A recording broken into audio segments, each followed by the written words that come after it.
નમસ્તે મિત્રો, આપ જોઈ રહ્યા છો ભારતીય જનસંદેશ સમાચાર। હું છું દિનેશ કુમાર બાબરિયા, ભાવનગર।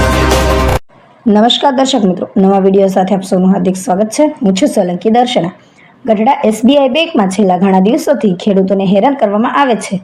ખેડૂતોને રોજબરોજ બેંકના ટકા થાય અને કંટાળ્યા છે।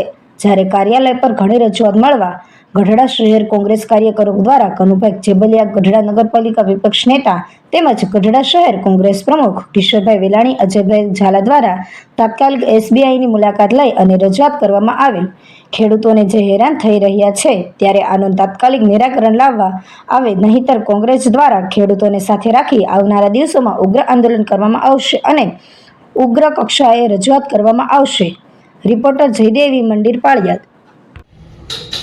આજે ગઢડા એસબીઆઈ બેંકની અંદર ખેડૂતો કાલ બપોર પછીના અહીંયા આવી અને હેરાન થાય છે અને આજે પણ અહીંયા બેંકની અંદર કહેવામાં આવે છે કે ચૂંટણીના હિસાબે રજા છે। હવે ચૂંટણી છે 26 તારીખે ઠેઠ અને આજે ખેડૂતોને કઈ રીતે ધિરાણ ન આપી શકે, એટલે આજે અહીંયા તમામ ખેડૂતો ભેગા મળી અને અમે રજૂઆત કરીએ છીએ કે આ રજાઓ છે એ કેન્સલ કરે અને તાત્કાલિક જે માર્ચ એન્ડિંગ ગયો છે, ખેડૂતોએ જે પાક ધિરાણના પૈસા અહીંયા ભરેલા છે અને હવે આ મંડળી અત્યારે જ્યારે ઉપાડવાની હોય ત્યારે આવી રજાઓ રાખે અને બાના બતાવે તો ખરેખર ખેડૂત હેરાન થઈ રહ્યા છે।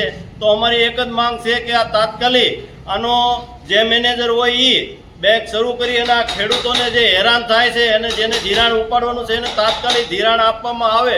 ખેડૂત પોતાનું કામ ધંધા છોડી વાડીએથી મૂકી અને અહીંયા આવ્યા છે અને હેરાન સતત થાય છે।